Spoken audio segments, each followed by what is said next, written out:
Now, listen, guys. I wasn't even going to tell this story. I really wasn't. But it's been weighing on me, and it's been on my mind for a couple weeks now. So I figured I'd share it with you guys. As I helped run a fundraiser for Act Philly. They are a nonprofit. They are the only open intake animal shelter in the city of Philadelphia, and they desperately needed our help. Now, as I'm walking into the shelter, I had just parked. Somebody had said, "Hey, is that Eddie?"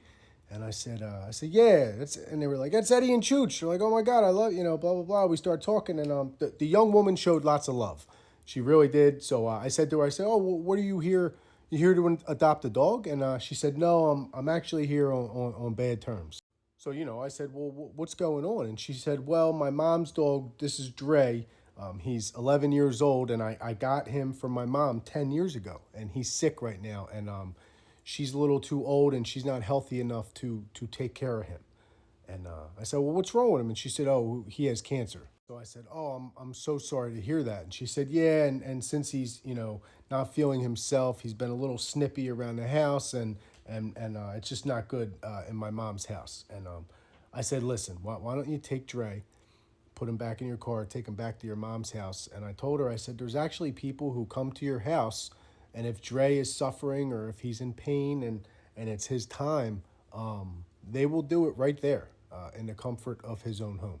She said, "No, no, my mom can't take it." And listen, what we're not going to do here is judge anybody, right? I'm not here to judge or shame anybody, but I'd be lying if I said that I wasn't thinking about Dre the whole time I was at that animal shelter. I did a tour. I was there for about an hour and a half. I was filming content, and the whole time I'm thinking about this dog Dre, how he spent 10 years in someone's home, in his home, and he's going to take his last breath by himself with strangers around.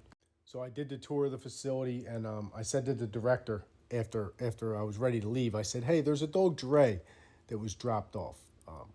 Can you see what his status is?" And she looked him up. She said, "Yeah, he's here. He's not holding his food down, and he's not good. Like, he's unadoptable, which means you know what they're gonna do." So I said, "Man, can I see him before I leave?" And she said, "Yeah, sure." So I went in to see Dre, man, and I had a few words with him, and I felt like crying, like real shit. Like, he was so scared in that crate, man. He was all by himself. He didn't know what was going on. You know what I mean? I won't even bring Chooch to or Cece to an animal shelter because it's just too much going on. And they say shelters can change dogs, and I can see that. So I talked to Dre for a few minutes. When I first saw him, he was standing up in the corner of the crate, and he was kind of shivering, and he wouldn't lay down. And I talked to him long enough to where I was able to get him to lay down. He still wasn't comfortable. You know what I mean? He had no idea what was going on, and I just constantly think, like, when I look at Dre, I see Chooch. You know what I mean? And me personally, I could never let Chooch take his last breath by himself or surrounded by strangers. You know what I mean? That's just me. Again, I'm not here to judge anybody. The woman was nice. She was a nice woman, and I don't know what was going on with her family. I don't think her mother was well, but it's just an unfortunate situation, and it goes on. It goes on every single day. You know what I mean? Every single day. This particular animal shelter takes in 20 dogs a day. Okay, just while I was there, I saw like 3 or 4 people surrendering their dogs.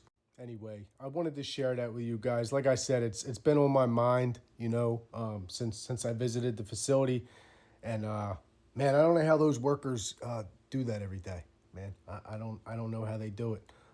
God bless them, because my heart couldn't take it. It really couldn't. It's just a unfortunate situation. So, R.I.P. to Dre.